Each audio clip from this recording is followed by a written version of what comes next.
વિદ્યાર્થી મિત્રો, આજે આપણે લોહીના સંબંધો કે જેમાં પોતાનું લઈ અને લોહીના સંબંધો છે કોને શું કહેવાય એ આપણે આજે ભણવાનું છે। તો એમાં જોઈએ કે પોતે હુંથી ચાલુ કરી અને કોના તરફથી આપણને કેવા સંબંધો મળે છે એ આજે આપણે શીખવાનું છે। જોઈએ કે ભાઈ હું છું, હું છે હું છું। હવે આપણને છે એ પિતા તરફથી કેવા સંબંધો મળે છે, માતા તરફથી કેવા સંબંધો મળે છે, બહેન તરફથી કેવા સંબંધો મળે છે અને ભાઈ તરફથી કેવા સંબંધો આપણને મળે છે એના વિશે જોઈશું। તો પહેલા લઈ લઈએ કે પપ્પા તરફથી, આપણા પપ્પા જે હોય એના તરફથી કયા કયા સંબંધો આપણને મળે છે। તો જોઈએ પિતા, બરોબર ને, આ પિતા તરફથી આપણને કયા કયા સંબંધો મળે છે। તો જોઈએ કે ભાઈ પિતા હોય એનાય પિતા,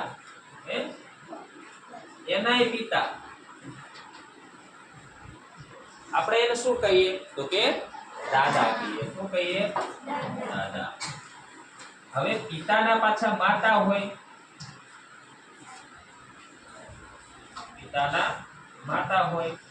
એને શું કહેવાય? આપણે દાદી કહીએ। હવે પિતાના ભાઈ, આપણે એને શું કહીએ? કાકા। પિતાની બહેન, એને આપણે શું કહીએ? ફોઈ। પિતા તરફથી આવા સંબંધો આપણને મળે છે, 4 સંબંધો। કયા કયા? તો કે પિતાના પિતા દાદા કહેવાય, પિતાના માતા હોય એને દાદી કહેવાય, પિતાના ભાઈ હોય એને કાકા કહેવાય, પિતાના બહેન હોય એને ફઈ કહેવાય। પછી જોઈએ કે માતા તરફથી આપણને કેવા કેવા સંબંધો મળે છે। માતા તરફથી કેવા સંબંધો મળે છે? માતાના પિતાને શું કહેવાય? નાના। માતાને શું કહેવાય? નાની। માતાના ભાઈને શું કહેવાય? મામા। માતાના બહેન માસી। શું કહેવાય? માસી કહેવાય।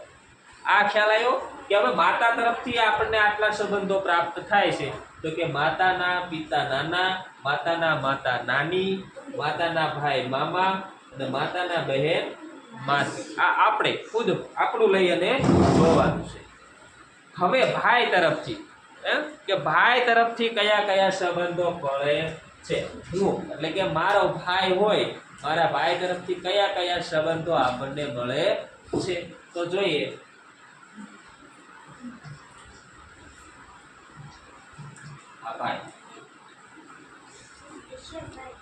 ભાઈ તરફથી કયા કયા સંબંધો મળે? તો કે ભાઈના પિતા, આપણે શું થાય?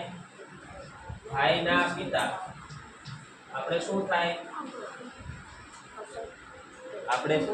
પિતા જ થાય। શું થાય? પિતા। ભાઈના માતા આપણે શું થાય? માતા જ થાય। પણ આ સિવાયના બીજા જે આપણને સંબંધો મળે છે કયા કયા? તો કે ભાઈનો પુત્ર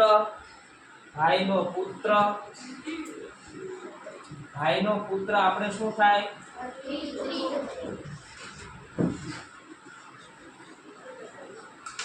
ભત્રીજો। ભાઈની પુત્રી આપણે શું થાય? ભત્રીજી। ભાઈની બહેન આપણે શું થાય? બહેન જ થાય। શું થાય? બહેન જ થાય। ભાઈ તરફથી આટલા આપણને સંબંધો મળે। તો ભાઈ તરફથી આટલા સંબંધો, ભાઈની બહેન આપણે શું થાય? બહેન જ થાય। ભાઈની પુત્રી આપણે શું થાય? ભત્રીજી. ભાઈનો પુત્ર હોય આપણે શું થાય? ભત્રીજો. હવે આપણને બહેન તરફથી, આપણી જે બહેન છે એના તરફથી કયા કયા સંબંધો પ્રાપ્ત થાય છે? તો જોઈએ, બહેન, આપણી બહેન હોય એના પિતા આપણે શું થાય? પિતા જ થાય. એ શબ્દને આપણે લખીએ એટલે ખ્યાલ આવે. બહેનના પિતા આપણે શું થાય? પિતા થાય. બહેનની માતા આપણે શું થાય? માતા થાય. હવે બહેન હોય, બહેનનો પુત્ર, બહેનનો પુત્ર આપણે શું થાય? ભાણેજ. બહેનની પુત્રી આપણે શું થાય? ભાણી થાય. બહેનના પતિ આપણે શું થાય? બનેવી. શું થાય? બનેવી. આટલા સંબંધો છે આપણને બહેન તરફથી મળે. ભાઈ, બહેન, માતા, પિતા તરફથી જે આપણને સંબંધો મળે છે એ સંબંધોની વાત કરીએ તો એમાં જોઈએ કે હું જે છું, હુંથી લઈ કે આપણે પિતા જે છે, પિતા તરફથી જે સંબંધો પ્રાપ્ત થાય છે, તો પિતા હોય એને આપણે શું કહેવાના છે? દાદા કહીએ છીએ. પિતાના માતા હોય એને આપણે દાદી કહીએ છીએ. પિતાના ભાઈ હોય એને આપણે કાકા કહીએ છીએ. પિતાના ફઈ હોય એને આપણે ફૂઈ કહીએ છીએ.